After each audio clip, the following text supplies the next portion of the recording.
4.800 landing response, and looking for your words, and it's going to is necessary.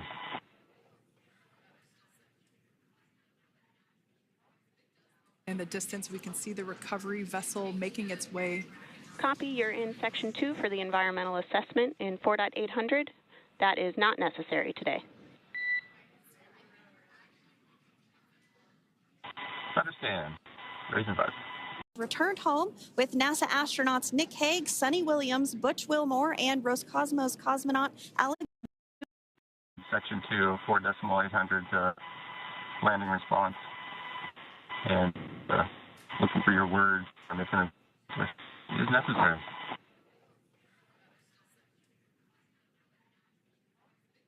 In the distance, we can see the recovery vessel making its way.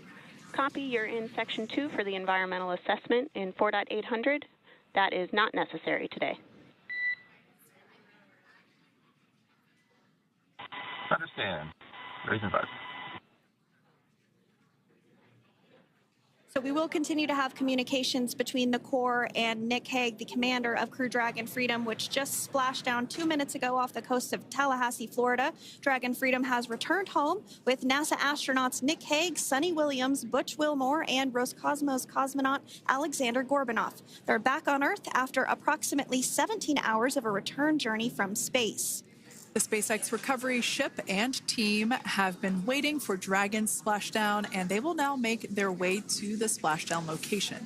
The teams have been ready and waiting about 3 nautical miles away, so it's going to take them about 30 minutes or so to make their way to SpaceX Freedom. Pretty sure we're in Stable 1. Copy, Stable 1. We see the same. It's going to take about 30 minutes for the recovery team to make their way over to Nick, Sunny, Butch, and Alexander, who are still seated and secured inside that Dragon spacecraft there on your screen.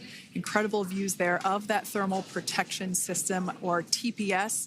That Dragon capsule was pristine, white color before it departed the station, and we can see how the reentry phase, the thermal protection system did its job. Now, if you're wondering what that hole, that like bucket area is, that is underneath the side hatch. That is where the main parachutes were stored. So when we saw the Dragon to approach, expect personnel alongside in the next few minutes. Freedom copies. We can see those fast boats. We weren't kidding when we said they were fast. While it does take about 30 minutes for the main recovery vessel to make its way over to the capsule, these fast boats will be doing a couple of things simultaneously. A couple of them are going to be working to retrieve the parachutes that you see in the background there of this drone shot. Those parachutes will be retrieved from the ocean surface. We want to make sure we are able to are unable to be breathed. They are toxic, and so this team here is doing those initial safety checks to make sure that it is safe for the rest of the recovery team to approach the spacecraft. They're also checking to make sure that any And as we continue to await the recovery of our Dragon spacecraft with NASA astronauts Nick Hague, Sunny Williams, Butch Wilmore. Yeah, I was mentioning earlier, splashdown was nothing short of spectacular, and we were stationed about 1.5 nautical miles away from the splashdown zone and had great visuals here on the recovery vessel Megan. We actually saw